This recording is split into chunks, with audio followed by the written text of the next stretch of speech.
Sobrang nalungkot sa Stephen Curry sa nakita niya sa kanyang anak na si Cannon Curry.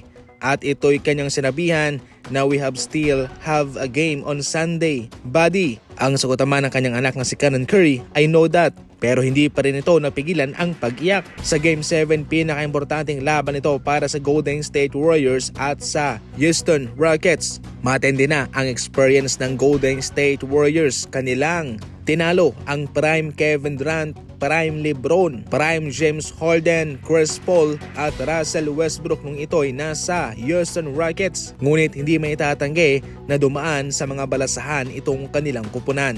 Hindi na ito tulad nung dati pa, yung Golden State Warriors na mayroong dynasty. Ganun pa man, hanggang sa ngayon ay hindi pa rin naman nagpapaiwan itong Golden State at pinipilit nilang makasabay pa rin naman sa mga batang team. Ang Rockets naman, batang team sila at sila'y ganadong-ganado. Kapag sila'y hinayaan mo lang butas yung depensa ninyo, syempre, kayo talaga magbabayad ng pagkatalo. Interesting to. Ito yung pinakamagandang laban sapagkat mayroong pressure sa Rockets at sa Golden State Warriors. Sa Rockets, ito yung kanilang home court mismo. Kahit na hawak nila sa ngayon ang momentum, mayroon silang pressure. Sa Warriors naman, matindi rin ang pressure sa kanilang balikat. Dahil kahit na sila ay pang 7 kupunan at yung kanilang kinilaban ay pangalawa, sila ang pinaburan ng media. Kaya definitely mahirap para sa kanila na ma-upset ng Rockets at makambak pa. Spotted sina Luka Doncic at Rob Pelinka na sabay umalis sa isang resto. Itong si Rob Pelinka mayroong hawak-hawak na mga papeles. Isa lang ibig sabihin nito na mayroon silang pag-uusapan. And definitely ito'y patungkol sa kanyang kontrata. Itong si Luka ay magiging free agent. Marami sa ngayon ang natatanong maski man sa kanilang mga sarili kung ano ang kanyang pipiliin sa kanyang future. Manatili sa Lakers o pumunta sa ibang kupunan. Pero ayon sa mga chismis sa ngayon, sa loob ng NBA, inaasahan na itong si Luka ay pipirma ng kontrata sa Lakers. Ito yung perpektong kupunan para sa kanya.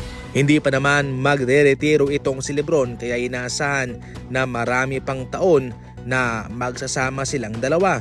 Bali ang gagawin dito ng Los Angeles Lakers ay kukuha na lamang ng mga panibagong mukha na ipapalibot sa kanilang dalawa. Hindi pa man to opisyal pero mataas ang tsansa na itong si Luka ay pipirma ng long-term deal sa LA Lakers. Samantala, laban ng Nuggets at OKC Thunder. Pantay lang ang kalakasan ng dalawang team na ito sa regular season, 2-all ang kanilang kartada.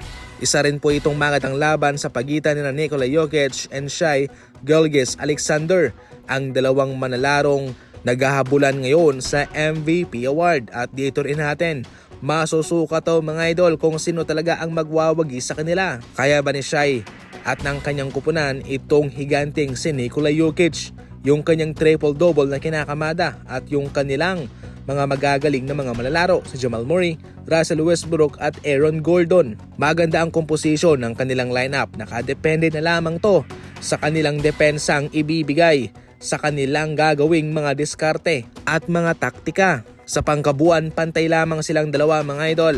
Pero para sa inyo, sino kaya ang magwawagi? Ang team ni Jokic o ang team ni Shai? I-comment lang yan.